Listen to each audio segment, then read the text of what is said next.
a woman vanishes in the desert. The only witness doesn't call police. He posts a video. In it, he says they were run off the road, chased, shot at, by strangers in the dark, in the middle of nowhere. He says he heard her scream. He says he ran toward it. Then he says nothing else, ever. Not one more detail, not once, in 3 years. Police have spent 3 years trying to confirm a single part of that story, but they still haven't. Angie Fuller is still missing. Nobody has ever been charged with anything connected to her disappearance. And the reward for finding out what actually happened to her just doubled. Welcome to the Hidden Chapters, uncovering the truth behind every crime. Her name was Angie Lee Fuller, 30 years old, a mother of 2. She'd grown up in Darwin, but by the start of 2023, she was living in Alice Springs, trying to build something new. A fresh job at a drug and alcohol rehabilitation service. Her father would later tell reporters she was turning her life around. People at that job barely knew her yet, but the little they said afterwards stuck. She was part of the team already. She mattered to them. January 9th, 2023, a Tuesday evening. Nothing about the day suggested it would be her last. She's with her boyfriend, Jake Jefferson Peters, a relationship that was still new. CCTV picks the two of them up twice that night. First, pulling into a McDonald's car park just before 6:30. Then, 10 minutes later, at a Shell station on the edge of town, refueling. The footage is silent, unremarkable. She's on her phone. He's barefoot, carrying a plastic bag, crossing to the passenger seat like it's any other night. After that, nothing. No more cameras. No more witnesses. Just the desert and whatever happened in it. Police say her car was involved in some kind of altercation on the Tanami Road in the early hours of the next morning, a stretch of dirt highway about 15 kilometers past the last real sign of civilization. Their information suggests another vehicle came into contact with hers, that the occupants of that vehicle were known to investigators. Police have never named them publicly. A member of the public found Angie's Corolla abandoned on that road later that day, facing the wrong direction. Empty. She wasn't in it. And here's where it gets strange. Angie wasn't reported missing until 2 days later. 2 days. On a remote outback road, with her car sitting there the entire time. If you enjoy deeply researched true crime documentaries that focus on the facts behind the mystery, consider subscribing. New investigations are released every week. When police finally launched a search, they threw everything they had at it. Foot patrols, drones, helicopters, all-terrain vehicles. Aboriginal community police officers who knew that land better than anyone else alive. 400 square kilometers of desert. 2 straight weeks. They found nothing. Not a trace of her. Not one piece of physical evidence that told them which direction she'd gone or whether she'd gone anywhere at all. On January 24th, police called the search off. Not because they'd given up, because they no longer believed she was out there to find. They weren't running a rescue anymore. They were running a homicide investigation. Third-party intervention was the phrase police used. That's law enforcement's careful way of saying, someone did this to her. The assistant commissioner leading the case said something else that day, almost in passing, that there were persons of interest. People involved with Angie before that last sighting at the Shell station. He didn't name them. 3 days after Angie vanished, Jake Peters made a phone call. Someone recorded it. In it, he sounds afraid. Not for her. For himself. afraid of what happens to him if this gets pinned on him.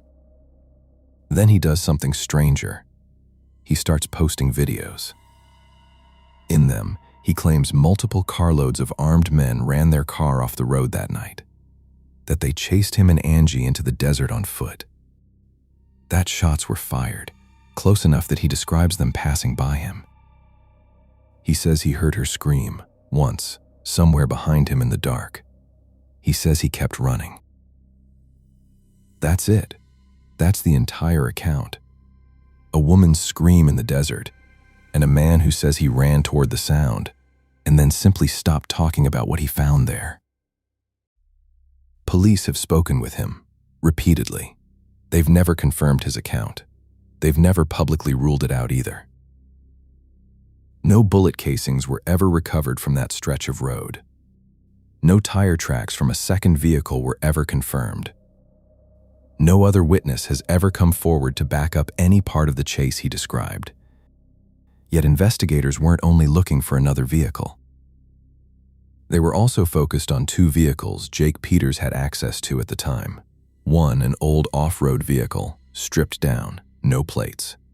The other, a sedan registered in his name. Not vehicles belonging to strangers who appeared out of nowhere in the night. Vehicles belonging to him.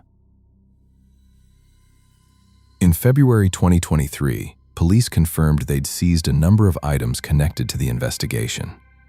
They wouldn't say what. They wouldn't say where those items were found. They've never said anything about them since. For a long time, that's where this case sat. A story nobody could confirm. A man nobody had charged. A woman nobody had found. But there's a reason police have never let this one go quiet. And it isn't just the missing 48 hours. It's what came after. Before Angie ever met Jake Peters, he already had a conviction on record for attacking his own aunt with the broken remnants of a wooden spear while affected by drugs and alcohol. She held her arm up just to take the blow instead of her head. A family member pulled her inside. She called police from behind a locked door. That conviction predates Angie's disappearance by less than a year. After she vanished, Peters didn't stay in the territory. He left. Fled north into Queensland. Police caught up with him there in April 2023, after several separate run-ins in the weeks before his arrest. By 2024, he was in a courtroom again, a knife attack during a pair of botched carjackings. One of the people he went after was a man who'd just finished strapping his 2-year-old daughter into her car seat. Both of them were left with injuries. He pled guilty. 5 years. In September 2025, he was arrested a third time on suspicion of armed robbery in Toowoomba.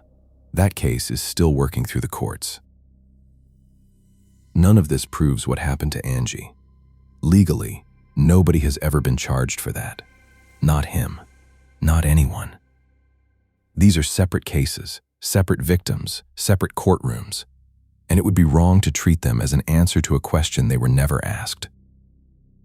But it's exactly why the people investigating Angie's disappearance have never been able to close the file on the man who was the last to see her alive. It's the difference between a story investigators haven't been able to confirm and one they also haven't publicly dismissed. For 3 years, that's roughly where this case has sat. Quiet, cold, unresolved. Angie's photo stayed in shop windows around Alice Springs for months after she disappeared, long after most missing persons cases fade from public view. What police have done recently is push back into it, hard. They released the CCTV publicly for the first time. The McDonald's car park. The Shell station.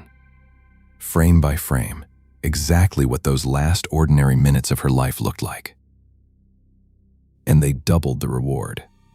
$250,000 for information leading to her. That's not what police do when a case is closed in their minds.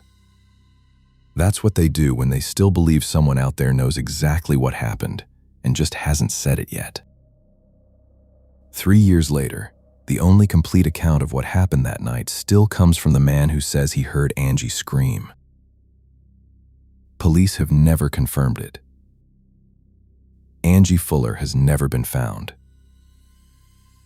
And somewhere beyond the lights of Alice Springs, the truth about those missing hours may still be waiting.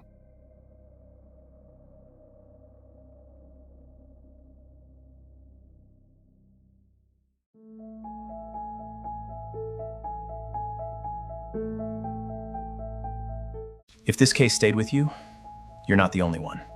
And if you're ready for the details most people miss, there's more waiting in the full Hidden Chapters playlist.